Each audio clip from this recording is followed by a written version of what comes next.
Tim Amin lewat saksi ahli menyampaikan berbagai permasalahan sengketa Pilpres mulai dari dukungan petahana terhadap peserta Pilpres, keterlibatan Menteri Jokowi yang vulgar, politisasi bansos. Kita kupas bersama sejumlah narasumber sore ini. Sudah ada Billy David, tim hukum dari Timnas Amin, dan juga Frits Edward Siregar, tim hukum dari Prabowo Gibran. Selamat sore Mas Billy, Bang Frits, terima kasih sudah bergabung bersama kami di Kompas Petang. Sore Mbak Cynthia, sore Bang Billy. Sore Mbak Cynthia, sore Bang Frits. Ya. Saya ke Mas Billy. Mas Billy, bagaimana Anda melihat kesaksian tadi yang sudah dihadirkan di muka sidang soal Menteri Jokowi ada 3 setidaknya yang dinilai vulgar politisasi bansos? Baik, yang pertama sebelum masuk ke pernyataan tentang Menteri, ada 2 hal. Yang pertama, saya itu juru bicara bukan tim hukum, yang jadi klarifikasi. Kemudian yang kedua, saksi ahli yang kita hadirkan dalam persidangan hari ini itu merupakan orang-orang yang memiliki integritas, kredibilitas, dan juga kompetensi yang tidak diragukan. Terkait dengan menteri yang disebutkan dan bahkan ditindaklanjuti dengan tanggal 5 nanti dihadirkan beberapa menteri yang akan hadir, harapannya meskipun secara tersirat MK menyatakan bahwa itu bukan atas dasar permohonan dari 01 ataupun 03, tapi kami melihat menteri-menteri yang terkait yang memiliki relevansi ataupun juga secara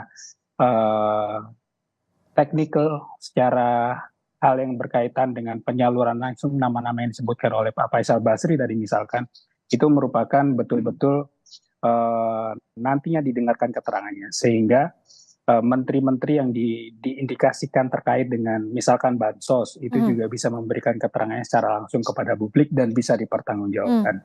Dan tentu kita berharap apa yang disampaikan memang berdasarkan fakta dan memang berdasarkan asas tidak berpihak kemanapun. Tapi dengan nama-nama yang disebut tadi kita merasa ada yang terhubung secara langsung ataupun ada yang tidak terhubung secara langsung tapi ikut terdampak.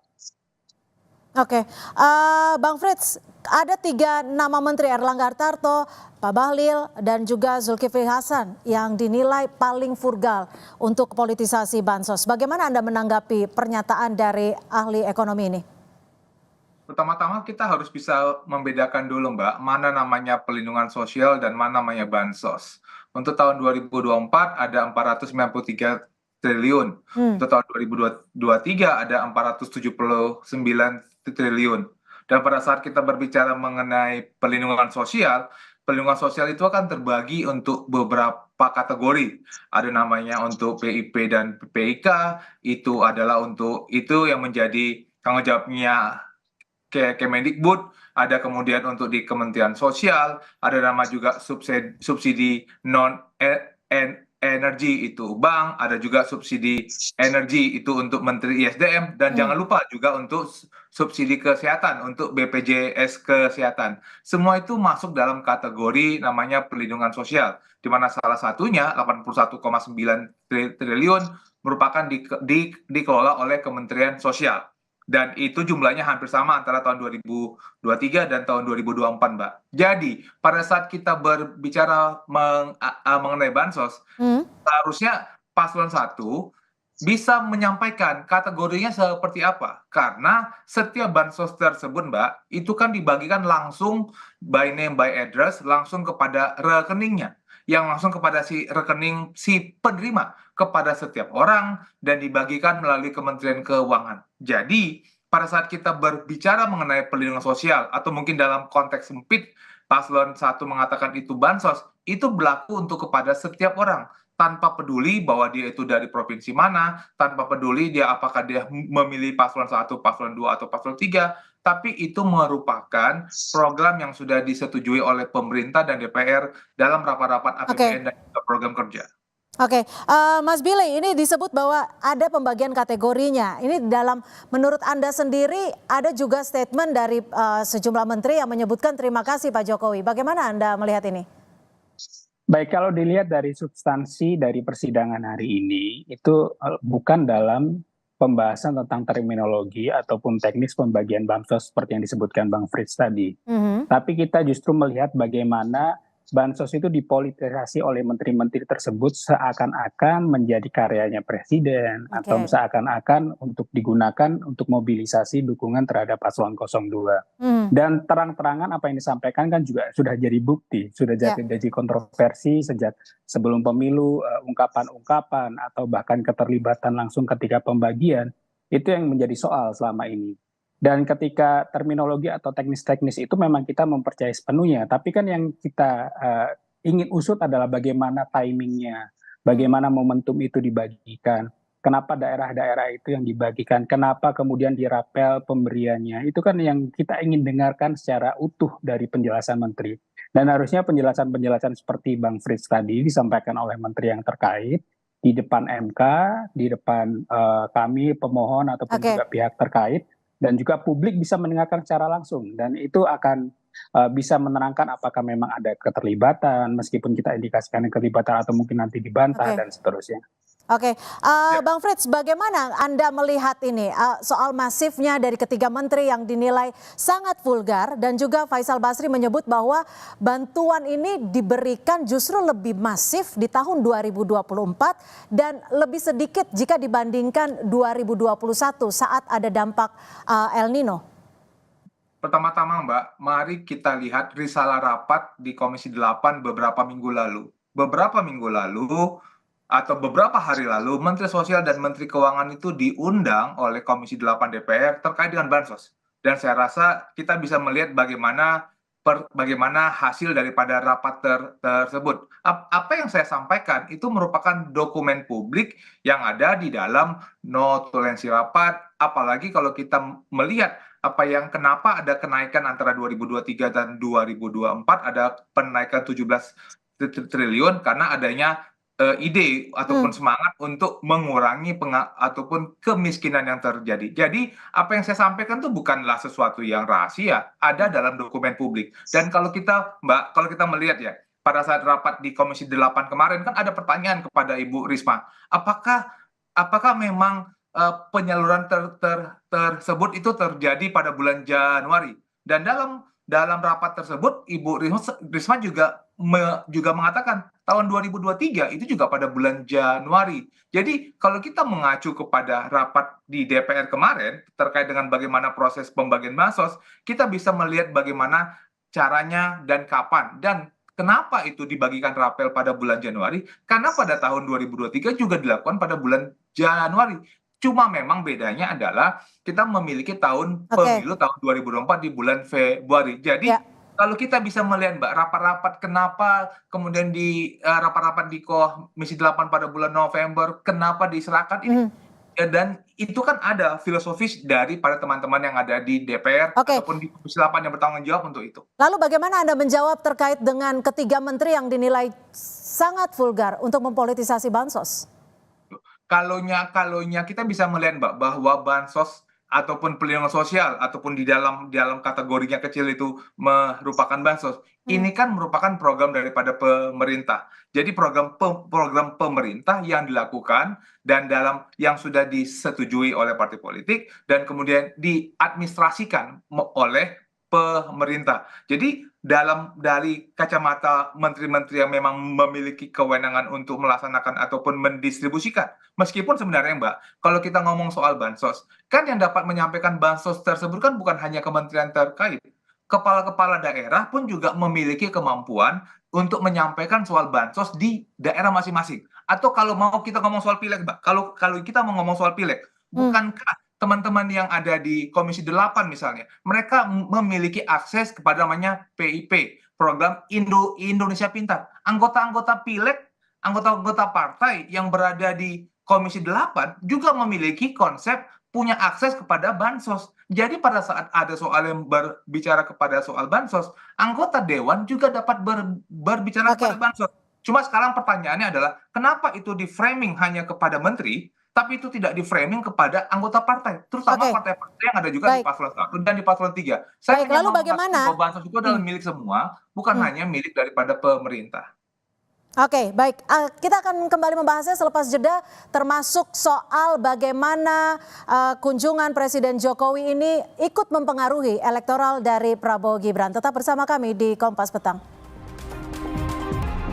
Terima kasih Anda masih bersama kami di Dialog Utama Kompas Petang. Saya akan ke Mas Billy David. Mas Billy David, tadi disebut oleh Bang Frits bahwa bansos ini kenapa di framingnya hanya ke 3 menteri tersebut. Bagaimana Anda menyikapi dan menjawab statement ini? Yang pertama, kita tidak memframing, tapi kita membuktikan apa yang terjadi di lapangan sebelum pemilu kemarin. Dan keterlibatan 3 menteri ini secara nyata-nyata di lapangan, baik itu pernyataannya, baik itu bagaimana penggiringan opininya sangat terasa. Dan itu kan perlu kita luruskan. Dan sekali lagi tadi Bang Frits sempat tegaskan proses di DPR. Tapi kan secara legitimasi apa yang disampaikan DPR dengan apa nanti yang disampaikan di MK kan pasti berbeda. Secara hukum akan berbeda dan apa yang disampaikan ke MK lebih legitimasinya akan lebih kuat dan itu nanti merupakan pernyataan yang akan mempengaruhi putusan hakim nantinya. Jadi nanti meskipun hari Jumat dihadirkan, meskipun Pak Bahlil nggak ada ya Mbak Cynthia ya. Jadi dari pernyataan hakim MK bahwa dihadirkan bukan karena permohonan 01 tapi 03, tapi menurut Pak Suhartoyo adalah hasil diskusi para hakim MK untuk memutuskan meminta keterangan. Dan kita harapkan apa yang disampaikan keterangannya memang betul-betul objektif, betul-betul menyampaikan fakta yang terjadi di lapangan. Dan tentu kita berharap sebagai pemohon, sebagai paslon juga apa yang kami masukkan dalam pokok-pokok permohonan kami, baik itu yang terkait dengan bansos atau lainnya, bisa terjawab secara clear dengan kehadiran para menteri, meskipun tanpa Pak Bahlil. Baik, Bang Frits, bagaimana Anda menjawab tentang statement Faisal Basri yang menyebut ada pork barrel politics? Dan ini termakan karena memang sebagian besar masyarakat Indonesia terdiri dari masyarakat miskin, nyaris miskin, dan juga rentan miskin. Saya rasa itu saya sebenarnya cukup sedih ya mendengar pernyataan dari Pak Faisal Basri terkait bagaimana seakan-akan orang itu memilih seseorang itu karena pork barrel policy. Padahal kalau kita mengacu kepada berapa anggaran pelindungan sosial, yang 2023 yang 479 triliun dan tahun 2024 ada 493 triliun, ada peningkatan 17 triliun, seakan-akan tuh kita memilih karena adanya pork barrel policy. Padahal kalau kita berbicara tadi saya sampaikan di awal, pelindungan sosial tersebut ada subsidi listrik, subsidi kesehatan, kemudian program Indonesia Pintar, ada PKH, dan untuk bansos langsung itu ada 81,9. Jadi bukankah kita kembali kepada diskusi awal yang tadi sudah ada di MK? Kenapa orang kenapa memilih paslon 2? Karena semangat yang sudah berjuang 4 kali pemilu, karena ada gemonya, atau karena ada program makan siang gratis yang tidak pernah dipikirkan oleh yang lain. Kenapa tersanakan muncul tuh pork barrel policy? Sedangkan Mbak, kalau kita mengacu kepada program-program perlindungan sosial yang tahun 2021, tahun 2022, saatnya dalamnya proses itu semua itu kan bagian daripada program perlindungan sosial. Dan itu bisa kita lihat bagaimana dari program-program selama ini sudah berlangsung. Baik, kami tangkap Bang Frits. Yang juga menjadi sorotan dan menarik dalam sidang di Mahkamah Konstitusi kali ini adalah bagaimana salah satu saksi ahli menyebut bahwa suara Prabowo Gibran itu dinilai hanya 42% jika tidak mendapatkan dukungan dari Presiden Joko Widodo dan juga tidak mendapatkan sokongan bansos yang memang menjadi sorotan ini, termasuk soal kunjungan Jokowi. Ya, kalau saya Mbak melihat kan beda. Mas Billy, sorry. Oh, saya dulu. Baik.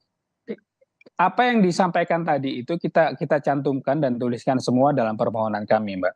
Jadi termasuk bagaimana tren kunjungan Pak Presiden beberapa waktu sebelum pemilu itu misalkan banyak ke kantong-kantong di Jawa Tengah. Lalu kemudian secara elektoral dari hasil survei yang secara ilmiah itu tiba-tiba ketika sudah dicalonkan dengan Mas Gibran, itu terjadi tren fluktuasi yang sangat tidak wajar. Dan itu menurut hitungan-hitungan teknokratis, hitungan-hitungan ilmiah itu sangat tidak masuk akal. Dan tentu bagaimana kita tentu ingat ketika Presiden berkunjung mengajak menteri-menteri yang tadi sempat kita bahas, juga banyak selalu ada gimmick-gimmick atau simbol-simbol yang ditampilkan, misalkan makan siang sama-sama, kemudian menghadirkan para selebritas, dan juga bagaimana bansos itu dibagikan langsung seakan-akan nanti ketika kita tidak lagi memilih calon yang didukung presiden, maka kita akan kehilangan bansos ini. Jadi simbol-simbol itu yang Itu kan simbol, ditampilkan. Mbak. Itu kan Oke, silakan Bang Frits. Eh, asumsi dari Bang Billy kalau nggak Begini, dikasih bansos, jadi kalau nggak memilih tidak akan dapat bansos. Kan itu Eh, kan kan hanya buah kan tadi asumsi. dari awal saya sampaikan asumsi Bang Fis. Tapi apa yang kita sampaikan tadi itu ditunjukkan secara dengan data, dengan angka, dengan bagaimana Oke, titik-titik baik. pemetaan Jadi ada itu data, ada sehingga angka. secara teknokratis bisa Oke, dipertanggungjawabkan, bukan hanya bagaimana Bang asumsi Frits ya. menanggapi ini, menjawab soal ini? Mbak, coba kita lihat presiden kita Pak Jokowi ini beda sama presiden lain. Beliau suka pakai sepatu kets, sukanya jalan-jalan, dan jalan-jalan beliau itu kan bukanlah sesuatu yang baru sekali dilakukan. Selama masanya beliau jadi presiden, beliau tuh suka jalan-jalan gitu loh. Terus kenapa pada saat beliau jalan-jalan, kemudian seakan-akan terjadi perubahan itu Karena disebut ada karena simbol-simbol bansos yang gitu. seakan-akan memberikan dukungan. Dan jalan-jalannya ke Bansos itu Jawa kan Tengah berlaku aja. pada semua orang, Mbak. Dimanapun dia berada, ada tingkat pendidikannya, ada proses verifikasinya, kemudian untuk bisa menjamin agar dia bisa by name by address langsung masuk ke dalam rekeningnya. Itu kan program yang sudah terjadi tanpa harus dikatakan, oh kau harus memilih dulu ya. Nanti kalau memilih bakal akan jadi bansos, kan nggak ada kata-kata seperti itu. Jadi kami melihat bahwa sebagai seorang presiden, beliau bisa melakukan kunjungan kemanapun yang beliau anggap penting sesuai dengan visi misi yang persoalan yang beliau lihat, dan itu tidak berhubungan dengan bansos karena bansos sudah ada proses verifikasi yang sudah dilakukan terlebih Oke, dahulu. Dan baik. lihat bukankah Aceh dan Sumatera Barat beliau juga paslon 2 juga tidaknya menang misalnya, meskipun saya yakin di Aceh dan juga di Sumatera Barat juga ada bansosnya, tapi kan bukan Oke, berarti ditahan itu Bang Frits. terjadi Silakan direspon, Mas Billy. karena tidak ada bansosnya gitu loh, Mbak. Oke, silakan. Berarti yang disampaikan kan membenarkan kalau disinggung tentang Aceh, Sumatera Barat, kemudian tidak menang, itu kan berarti ada misi yang harusnya bansos dibagikan menang juga di sana. Secara tersirat Bang Fris sudah sampaikan. Dan tentu begini Mbak, yang kunjungan-kunjungan yang kita maksud itu kan, Bang Fris nanti tolong dibaca dari laporan permohonan kami, itu kan tempat-tempatnya itu terindikasikan dengan kantong-kantong elektoral yang mungkin selama ini bukan menjadi basis pemilih 02, dan terhadap daerah-daerah yang kita anggap krusial itu tentu paslon 03 nantinya bisa menjelaskan secara definitif, secara ini ya, secara rinci. Tapi dari laporan kami, tempat-tempat itu terkait juga kemudian Kalau dengan itu kan bagaimana berarti efeknya kan terhadap asumsi efek Bang Billy, elektoral. berarti Dan jalan-jalannya cuma ke Jawa timnya Tengah, tidak Mbak bekerja, Cynthia. berarti TKN tidak bekerja, kalau TKN, TKD tidaknya bekerja, TKN ya. partai-partai politik pendukung tidak bekerja, kan itu dia punya asumsinya. Padahal menghubungkan kehadiran Pak Jokowi kemudian suara paslon 2 menang, berarti sana kan orang yang berpuluh-puluh ribu orang yang Begini, melakukan kampanye itu sekarang kan tidak bekerja, kan nggak bisa dianggap sebagai satu indikator, Bang. pasti Pak Presiden nggak bisa diafiliasikan dengan kerja-kerja teknis, dengan data, kemudian dan lain sebagainya. Yang kita maknai adalah simbolnya. Kemudian dari simbol itu kita maknai, kemudian setelah itu ada apa? Apakah betul bansos digelontorkan kemudian secara masif di daerah tersebut? Bagaimana kemudian ada kunjungan lanjutan? Bagaimana misalkan di permohonan kami yang lain, di pokok permohonan kami yang lain ada pengerahan-pengerahan oleh pejabat daerah setempat, kemudian ada pengerahan kepala desa, itu kan kalau kita tarik benang merahnya pasti ada keterkaitannya. Dan Oke. itu semua yang kita cantumkan secara lugas, Baik, dengan ditahan. bukti, dengan salih, dan Aha. ditambah lagi dengan keterangan saksi yang tadi Oke, sudah disidangkan. silakan Bang Frits. Karena ini dinilai ada simbol-simbol tertentu, ada kunjungan lanjutan, ada juga soal pengerahan. Yang pertama-tama, Mbak, bahwa bansos itu adalah kalau dalam konteks kecil ya, konteks kecil darinya perlindungan sosial bansos itu sudah ada proses verifikasinya. Dan yang kedua, di dalam proses pemilu ada dinamika yang terjadi, misalnya adanya penyelenggara pemilu yang tidak netral, misalnya, atau adanya ASN yang tidak netral. Dan kalau kita membaca jawaban daripada Bawaslu sebagai pemberi keterangan, dan saya yakin Bang Billy juga sudah baca, misalnya ada penanganan pelanggaran yang sudah terjadi baik kepada paslon untuk yang pendukung paslon 1, paslon 2, dan paslon 3, itu juga ada laporan-laporan yang dikirimkan kepada BKN ataupun kepada KASN misalnya, itu merupakan bagian daripada proses dinamika yang kita miliki dalam proses pemilu. Tetapi tidak bisa dijadikan bahwa seakan-akan karena ada proses kehadiran, kemudian ada pengerahan massa, kemudian seakan-akan hanya paslon 2 yang diuntungkan. Sedangkan kita bisa melihat bahwa ini kan berlaku untuk semuanya, bansos buat untuknya berlaku semuanya. Dugaan pelanggaran juga ada pelaporan kepada paslon 1, 2, dan 3. Jadi ini adalah dinamika politik yang terjadi dan itulah peran daripada kita bisa mendengarkan keterangan Bawaslu, Mbak, dalam proses-proses yang akan kita temui ke depan. Terakhir, Mas Billy, bagaimana sikap dari Timnas Amin? Adakah optimistis terkait statement dari para ahli yang disampaikan di muka sidang hari ini? Singkat saja. Kami optimis apa yang disampaikan ahli, saksi, itu nantinya memperkuat dalil-dalil yang sudah kami bawa. Dan dalil yang kami bawa itu kan ada alasan jurisprudensi, ada data di baliknya, dan juga keterkaitan satu dengan lain. Tapi sekali lagi, jangan gunakan hanya kacamata bansos, Mbak Cynthia. Karena apa yang kami bawa itu ada keterkaitan, baik itu secara kronologi, ataupun bagaimana kemudian hal-hal tersebut dimanfaatkan untuk pemenangan. Jadi ketika sudah melihat itu secara komprehensif, maka kita bisa lihat itu bukti-bukti yang nyata dan juga bisa dipertanggungjawabkan. Jadi kami tangkap artinya Anda ingin menyampaikan bahwa ada korelasinya. Terakhir, Bang Frits, bagaimana Anda melihat sidang hari ini? Apakah optimistis juga bisa menepis semua keterangan dari ahli? Singkat saja. Kami sangat optimis dengan hasil yang akan kami dapatkan, karena kalau kita membaca dan melihat ahli yang diajukan, ini kan tidak jauh berbeda dari apa yang selama ini disampaikan oleh paslon 1. Dan kami juga menghargai Mahkamah Konstitusi yang memanggil 4 menteri dan juga ketua atau anggota DKPP untuk dapat bisa menjelaskan banyak hal yang selama ini diduga-duga oleh paslon 1. Baik, terima kasih Bang Frits Edward Siregar, tim hukum TKN Prabowo Gibran, dan juga juru bicara Timnas Amin Billy David. Terima kasih sudah bergabung bersama kami di Kompas Petang. Selamat sore. Bang Billy. Selamat sore.